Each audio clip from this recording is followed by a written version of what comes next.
Imagine asking a simple question that shakes the walls of power. A senator leans forward, microphone inches away, and asks, "Were foreign investors buying influence inside the White House?" The room goes silent. Cameras zoom in. Attorney General Pam Bondi stares for a moment, and then explodes into outrage. That's where this story begins. Because what happened in that instant wasn't politics as usual, it was a crack in the image of control. A question about money, power, and who's really pulling the strings. This wasn't about budgets or partisan fights. It was about foreign interests possibly buying access to the most powerful seat in America. And instead of clarity, Bondi gave chaos. Let's rewind. Because this all started with a dinner point 220 guests were invited that night. Department of Justice and my budget for the upcoming year. I would think that you would want to talk about the leader of the Sinaloa cartel who was living in Oregon, one of the top leaders. I would think that that's what you would want to talk about with me. When we captured him, he had $3 million cash in his home. Attorney General, I know that you avoided the same question on the House side, but what we know is that many folks who attended this dinner were buying those coins because they wanted to influence U.S. policy. We had Mr. Javier Selgas, the head of Freight Technology, Inc., who said, "I bought $2 million of these coins. I plan to buy $20 million because I want a favor from the president to change the policy regarding freight from Mexico to the United States." This solicitation of investments in his personal product, his meme coin, led to many people who were coming from foreign countries attending that dinner. Don't you think the American people have a right to know? And you said yourself you're very concerned about foreign influence on our government.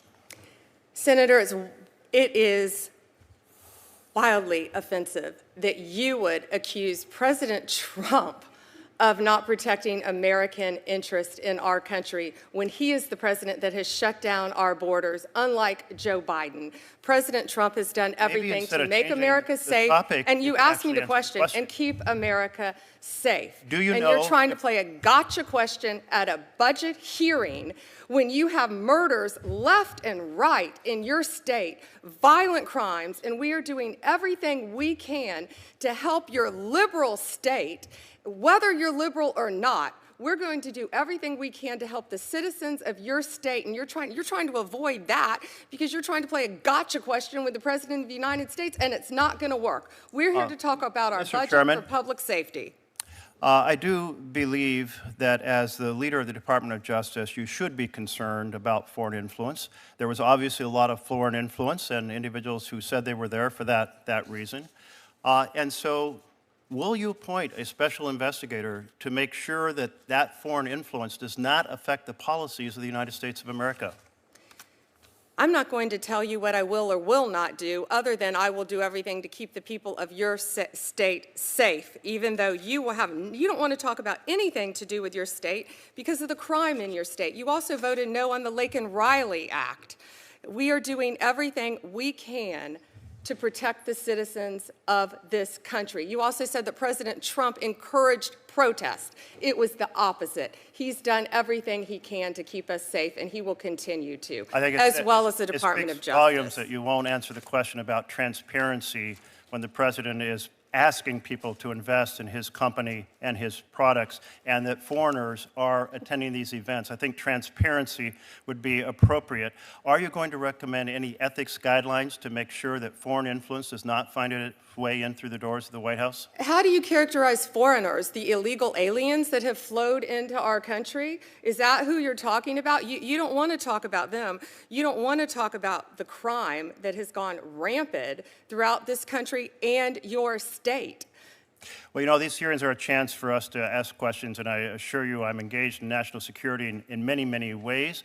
But this also I am concerned about, and let me turn to a different piece of the puzzle, because the president also has another cryptocurrency called USD1. It is a stable coin.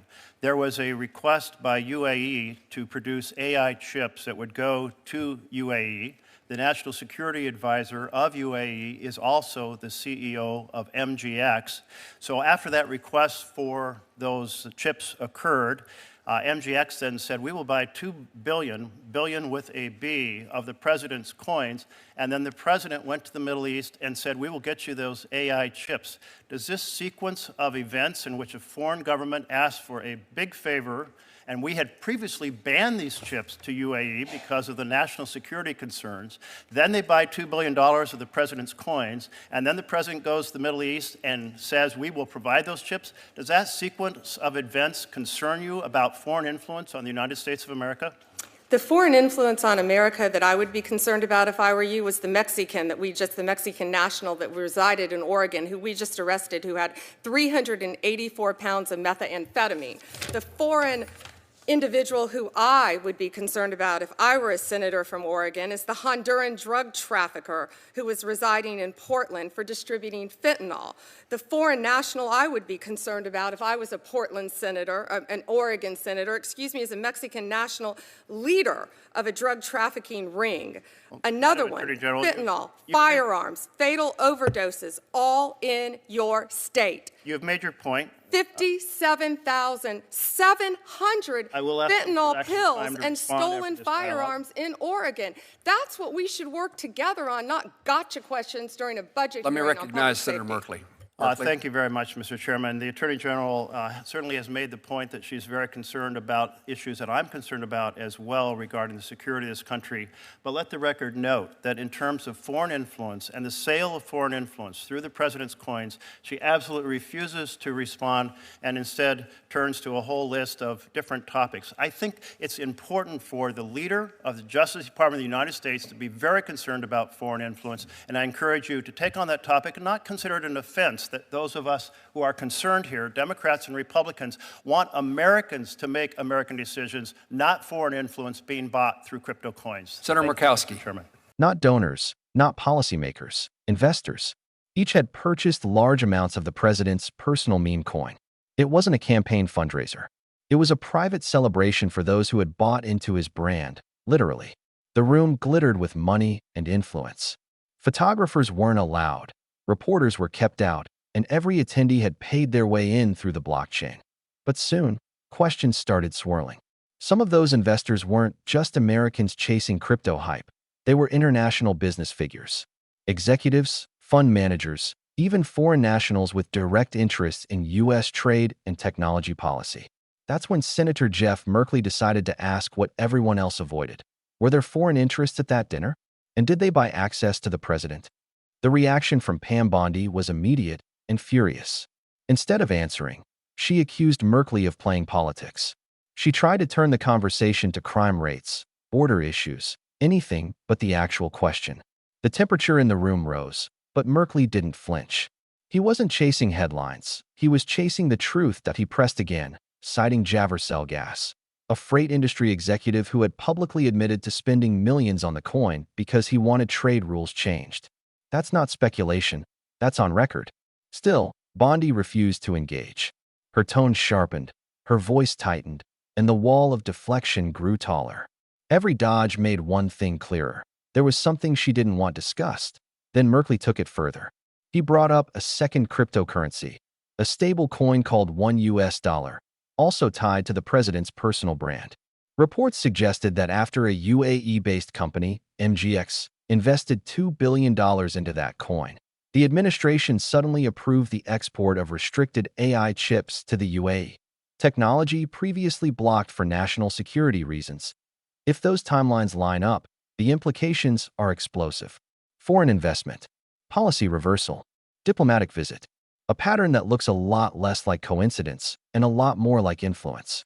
Merkley laid out the sequence calmly, fact by fact, then asked Bondi the simplest possible question. Does that concern you? Her answer? None at all. Bondi pivoted again, this time launching into talking points about crime, drugs, and border control. She painted herself as the protector of public safety, while completely sidestepping the question of national security. It wasn't just deflection, it was a performance. Why now? The contrast in that hearing was impossible to miss. One side asking for accountability, the other burying it under outrage. Merkley stayed firm. Let the record show that Attorney General Pam Bondi refused to answer questions about foreign influence in U.S. policy. Those words landed hard. Because this wasn't about crypto anymore. It was about whether foreign money was quietly shaping American decisions. Pause for a moment and think about that. When most people hear foreign interference, they picture hackers or election tampering. But that's old news. The modern version doesn't need secret agents or stolen emails. It wears a suit, speaks the language of investment, and hides behind the glow of digital currency. You don't have to bribe a politician when you can just buy their coin. You don't need to hack democracy when you can monetize it. That's the danger Merkley was warning about. And that's the conversation Pam Bondi refused to have. Because let's be honest, if there was nothing to hide, why dodge so hard? A confident attorney general would have said, no foreign nationals attended. No favors were traded. No policies were influenced. Instead, she lashed out, accused, and deflected. That's not strength. That's fear dressed up as authority. Transparency isn't a partisan issue. It's the oxygen of democracy. And when the nation's top law enforcement officer treats a simple oversight question like an insult, it tells us that transparency has become optional. That's when the system starts to rot from within. Zoom out, and you see the bigger picture. This dinner, this coin, this outrage, they're symptoms of something deeper, the merging of public office with private profit. When politicians turn their name into a brand, and that brand into a currency, every buyer becomes a potential lobbyist. Every transaction becomes an open door to influence. That's what Merkley was really fighting. The normalization of corruption disguised as entrepreneurship. Foreign powers don't need to infiltrate through chaos anymore. They can do it through commerce, through markets, through admiration. They can smile, shake hands, and wire the money straight into the ecosystem of influence. That's how modern interference works. Quiet, clean, and lucrative. When leaders can sell coins tied to their personal name, and those coins start dictating who gets meetings, contracts, or policy favors, the firewall between governance and greed disappears. That's not capitalism. That's compromised. By the end of the hearing, one fact was undeniable.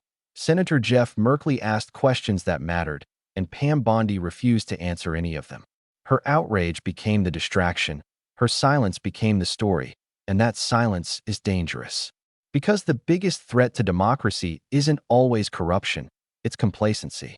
It's pretending not to notice when accountability is replaced with attitude. It's accepting that outrage is a substitute for evidence. That Bondi's refusal wasn't just about protecting one dinner. It was about protecting a precedent. A message that says powerful people don't have to explain who funds them or why. And that's how democracy fades, not through coups or crises, but through everyday evasion. Merkley's persistence matters because it forces the question we can't ignore. If foreign investors were sitting in that room, what else have we allowed behind the curtain? Think about it. If influence can be bought with coins, if policies can shift after private investments, if transparency can be treated as an inconvenience, then who's really making the decisions? The voters or the investors? That's not just a partisan issue. It's a national security warning. Because the truth is, democracy doesn't die in darkness anymore. It dies in plain sight, at luxury dinners where loyalty is traded for tokens, and the people paying the bill never even see the menu. And until someone answers the question, who was in that room, we won't know whose interests are really being served. This isn't over. It's only the beginning of a bigger fight for accountability. Because when money speaks louder than truth, it's the citizens who pay the price. But if you found this breakdown important, take a second to subscribe and like this video. Your attention matters more than you think.